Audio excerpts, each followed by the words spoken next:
Hi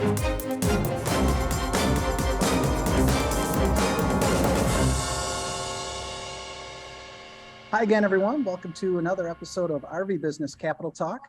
I'm Rick Kessler. With me, as always, Sherman Goldenberg. We're with RVBusiness, and joining us today is Dave Kelly. Dave, of course, is the Executive Director of the Florida RV Trade Association. One thing I might want to mention to folks, I'm not at my normal location. I'm at one of our many satellite offices around the world. So I'm probably going to mute myself when I'm not talking, even though Sherman suggests that I mute myself even when I'm talking. Permanently. No, Dave, seriously, thank you very much for joining us. My pleasure. Good to see you, Rick and Sherman. Well, we're talking to you right on the doorstep of your annual state convention. Starts next week. I believe it's in Ponte Verde, Florida, and is it the Sawgrass Marriott? Ponte Vedra, Florida. That's a Florida pronunciation. Yes, it's just outside of Jacksonville, between Jacksonville and St. Augustine on the northeast coast of Florida. Is this somewhere where you've been before? We have actually, and it was I think 6 years ago, we ended up canceling it because of a hurricane heading right for the same hotel. So we all have our fingers crossed on that not happening again. Wait, Rick, let me insert something here. As I was saying before we got on the record here, the FRVTA convention, state convention, for a whole bunch of years has been a really powerful industry trade event. And as Dave was telling us before, you had to back out only 1 year, 2020, right? Yes. Now we've had a couple of hurricane years that we haven't been able to have it, but the last few years, just 2020 was the only year we missed. We were able to have it last year. So having said all that, what's it look like to you right now regarding next week's convention on the 8th? We got a good group of people coming. I think the numbers are back up to where we have been in the past. So we're looking for a good turnout this year. Highlights? Yeah, we start on next Thursday. We do our welcoming party, and our theme this year is RV Fiesta, live, laugh, and learn. So Thursday night, we start with our welcoming cocktail reception. Off we go to Mexico is the name of our reception. So we'll have a couple hours of drinks and hors d'oeuvres and whatnot. And then that night we open the Wicked Cantina hospitality room.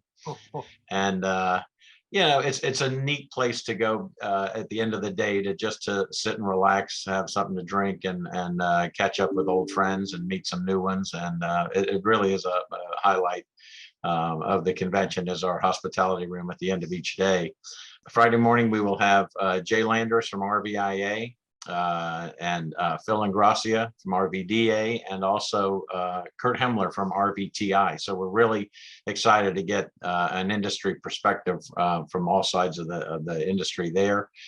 We have a great guest speaker, Robert Stevenson, who is a funny keynote speaker and ends on a high note with some really good tips and suggestions. And then we have our lobbyists coming in with a legislative panel, about 4 or 5 legislators. Everyone's free to ask questions. They kind of go over what's going on in Tallahassee.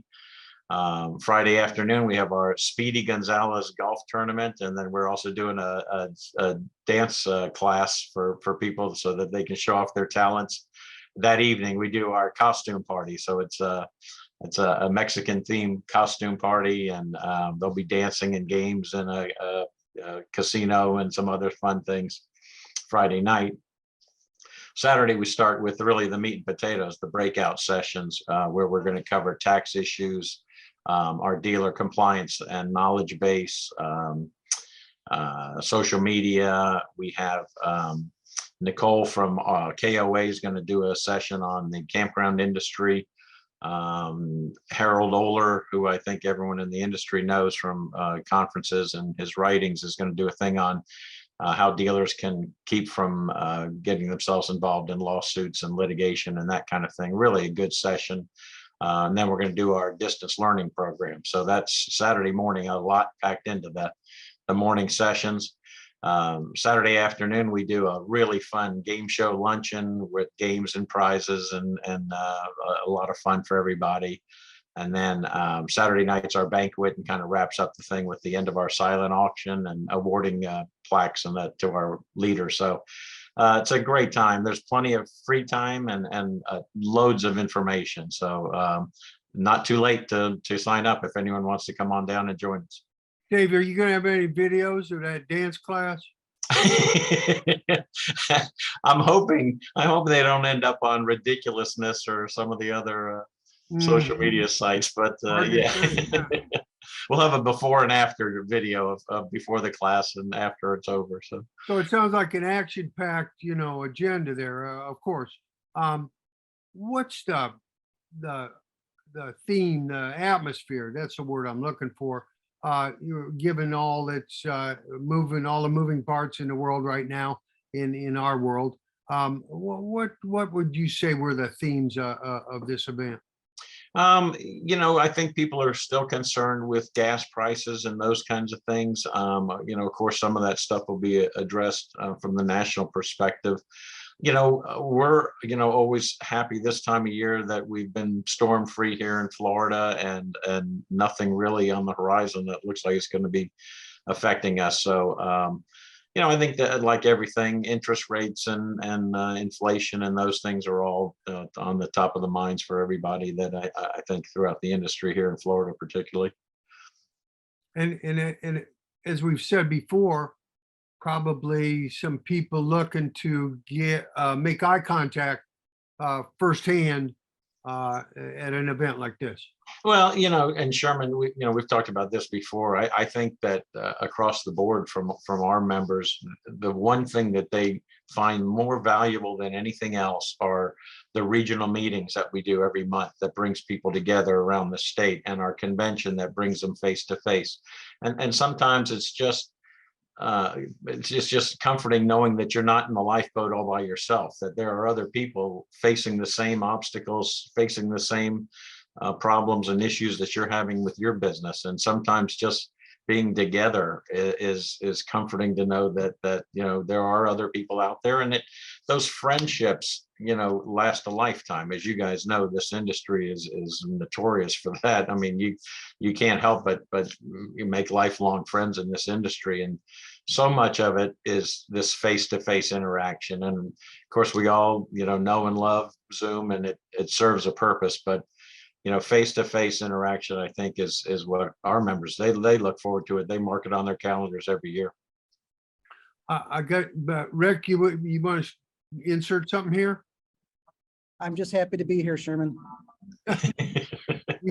He's fighting that background noise. Well, okay, so one good direction, last direction that we might really want to go is your organization, is FRVTA.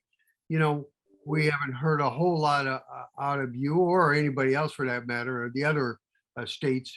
But what's the latest news out of your association?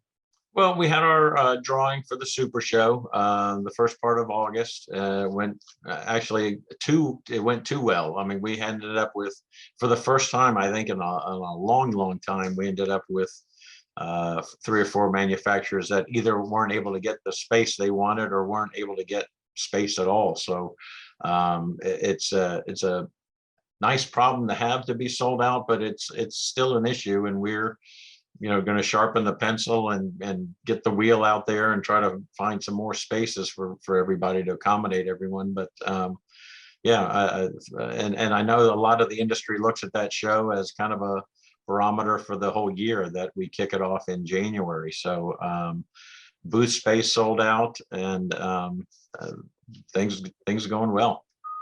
A show that totals what kind of rough square footage, Tampa?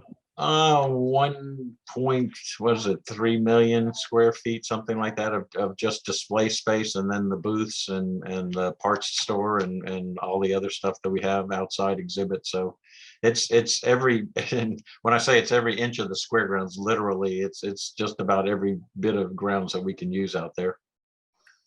Obvious. Rick, did you want to insert something? Obviously, to be kind, one of America's key RV trade shows. Yeah, and we're got our eye on Hershey in the next couple of weeks and open house to kind of see how things go there. We kind of look over our shoulder at them to see kind of shows us what our January is going to look like, because the Super Show is not just Florida. It's really the eastern coast of the United States that are wintering down here. And we found about 50 to 55% of the people that are at the show are Floridians. The other half of the show are people from all over the country. So it's really a good picture of at least the east coast of the United States, really.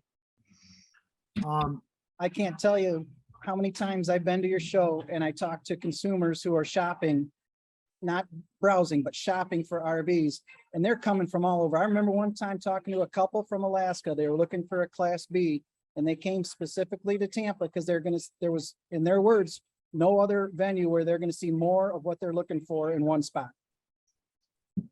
Yeah, we get that quite a bit of people that have either it's their first year at the show or have been coming for a number of years that don't live here. And you're right, we even have people that are flying in for the show for a couple of days to check it out. So it's truly has become an international event, really. What do you look for body count wise, attendance in a good show, in a good year?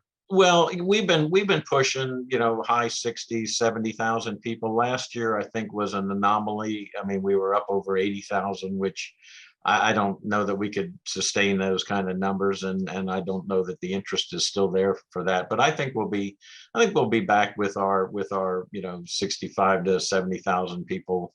That's kind of what we're anticipating at this point. Okay, I mean, I think we've achieved our mission, which is to update the industry on next week in the state convention. Rick, did you have anything to add? The only thing I would add is going back to your state convention and the costume party. If people haven't been to that yet and are going for the first time, it is absolutely fun. I will never forget Richard Kuhn coming out dressed up like Benjamin Franklin one year. And he didn't just buy the mask. He went a full force. He was all in. It was great.